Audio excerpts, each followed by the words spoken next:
Legal proceedings in France is extremely important because it shows what we have said from the outset, is that Riyad Salamé did not act alone, and they had a large network of bankers and also of corrupt politicians who have helped him put together this Ponzi scheme and enrich himself to the detriment of the population. This is why the judiciary in France had opened the investigation as a crime en bande organisée, which means that there is a network of liable politicians, of enablers that allowed this corruption to happen.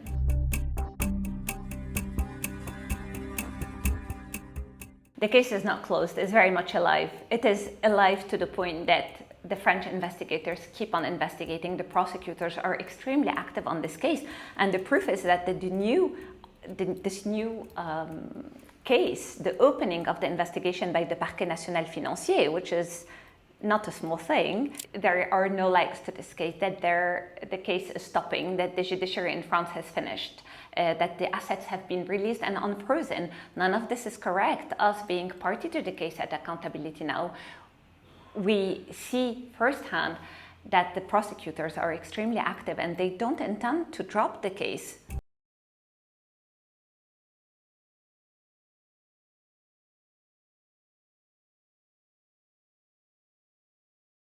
The case is extending to the larger network of corruption that assisted Riyad Salamé. Now this new case is about Bank Audi, about the enablers at Bank Audi, about how Samir Hanna managed to double his participation in Bank Audi at the same period as the facts that we have denounced to the prosecutors in France. How come that $154 million have left the account of the Central Bank of Lebanon to finance a series of participation in Bank Audi with possibly no counter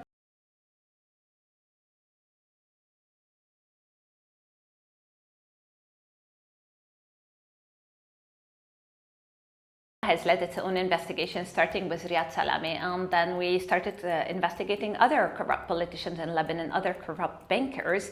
We investigated the role of Ernst & Young. How come we have auditors that audited both the Central Bank of Lebanon and Bank Audi and never spot the transaction that is now the subject matter of the new investigations in France? How come that the Ernst & Young did not spot other irregularities between the central bank and commercial banks, in particular Bank Audi? So the case that some people say, refer to Monaco, Monaco has been closed, that is a totally different case. Monaco has not been closed because of the merits of the case. It has been closed because of technical issues and legal controversy. But the case that today is open covers an entire different area of facts, including the origin of wealth of the politicians involved, and it will also spill over in the same way that the Riyad Salamé case has spilled over. It will spill over a larger network of enablers as well, including people at the level of the central bank, not only Riyad Salamé.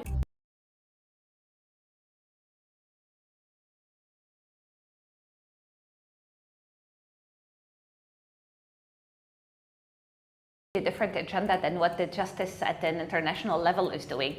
At what we're seeing in France and Switzerland, in the UK and other places, is the origin of the wealth. Where did this money come from? Is it clean? Is it dirty? And if it's dirty, we're going to freeze the assets, and then we might eventually restitute them to the Lebanese people or the Lebanese authorities. Lebanon is actually, we don't know exactly what they're doing because nobody has access to the files. So are they investigating the so-called commission file? Are they investigating the origin of the wealth of Riyad Salamé? Are they investigating the larger corruption network that enabled Riyad Salamé to enrich himself to the detriment of the population? Well, this is a big mystery about what is happening in Lebanon.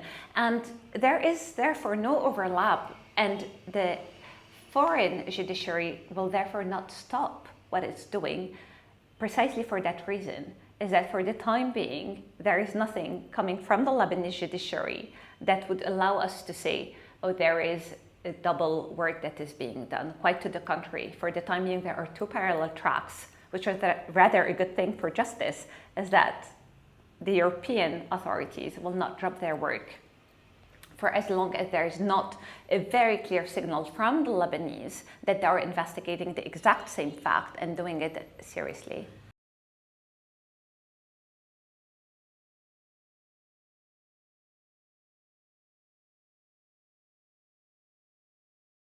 Of course, and the money might not have disappeared, but that is up to the central bank today to go and track this transaction. It is certainly a very dodgy transaction back in 2010. Why was it financed by the Central Bank of Lebanon? Why did the Central Bank of Lebanon take a stake in Bank Audi without disclosing that stake? Why do we have very contradictory narratives? Is it Bank Audi that bought its own shares? Is it the senior political figure with his clan that bought these shares? Is it the Central Bank that bought its own shares? We have conflicting narratives to try to justify a very dodgy operation, and the Central Bank has to open an investigation today to try to understand what exactly happened and why did the central bank become a shareholder of Bank Audi purportedly before transferring the shares to a political clan, who in turn transferred the shares to another senior political figure in exchange of enormous amount of money without any justification.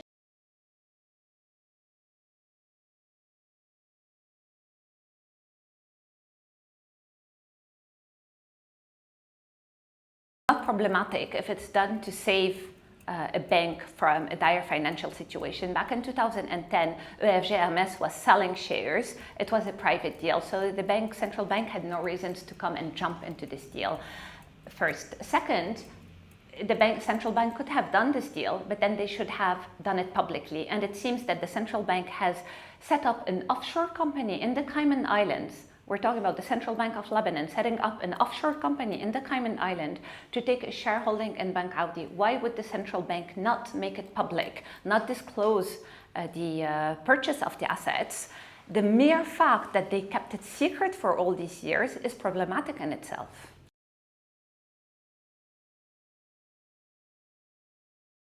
Well, somehow when there is not enough money at the level of the central bank to do what the central bank is supposed to do, then there is a cash problem, a liquidity problem. Where did the money go? The money went, we know now, for over like $400 million in the pockets of Riyad Salami through the purchase of real estate, of bank accounts.